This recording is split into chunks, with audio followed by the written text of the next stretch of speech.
Dulu, kakak selalu cakap, jangan biar benda kecil buat kita jauh. Tapi aku tak pandai macam dia. Jadi sakit kan? Boleh lah, tapi panjang sangat lah. Pasal ni lah, sebab dia simpan. Alia.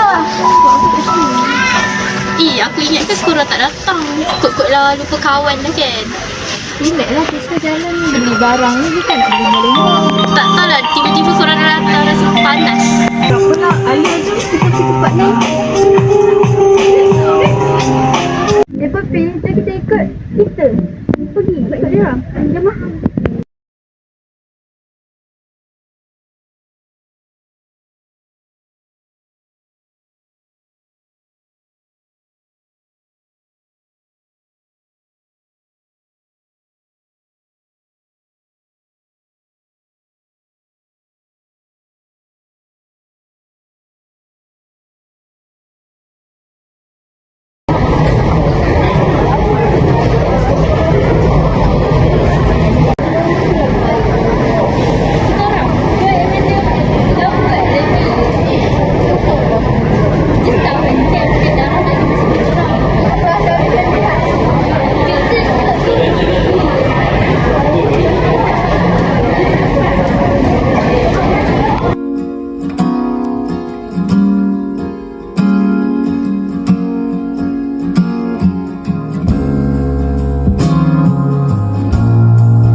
Alia buat apa kat sini? Nak join tak?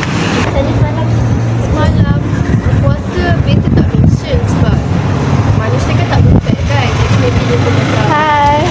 Pasal mau apa pakai ni? Tapi mana dia tak maaf. Tak maaf. Pasal dekat maaf. Jap. Shoot. Ami mana? Ami dia pergi barang untuk kopi. Tadi tak ada. Aku baru nak minta maaf kat dia. Kat dia je ke? Kat semua orang lah kan anak ayah. Ya. Yelah, dia lagi pun yang kat rumah tu kan terlalu ego. Salah aku juga tau sebab aku macam tak berniat sebenarnya. Just ikut perasaan. Maaf tau. Yelah, maafkan. Itu buku apa? Buku dan ni cakap sekarang tu tak tahu yang tulis. Resipi apa tu? Jom buat petang ni nak tak? Jom tu pakai rumah nak? Sekejap. Bahan je. Aku dah tepung. Aku gitu je lah. Kau ada bertiga? Yang ini jom. Tapi nak buat pukul berapa ni? Pukul berapa kita buat lepas salah? Pukul 5. Naik apa? Nak naik apa? Aku dekat je rumah dia.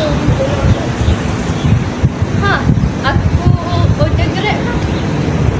Boleh? Di Mai bawa apron tak? Jom. Jom.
Kadang rindu tu takkan hilang, tapi kita boleh teruskan dengan cara yang kakak ajar, buat orang sekeliling rasa bahagia.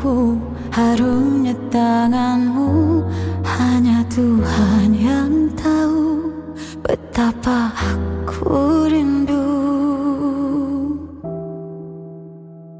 Raya ini raya yang berbeza, sepi tanpa panggilan suara.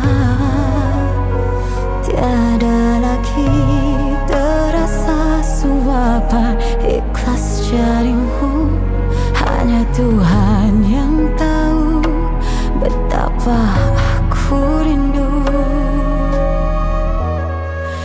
Beraya denganmu. Kak, selamat Hari Raya.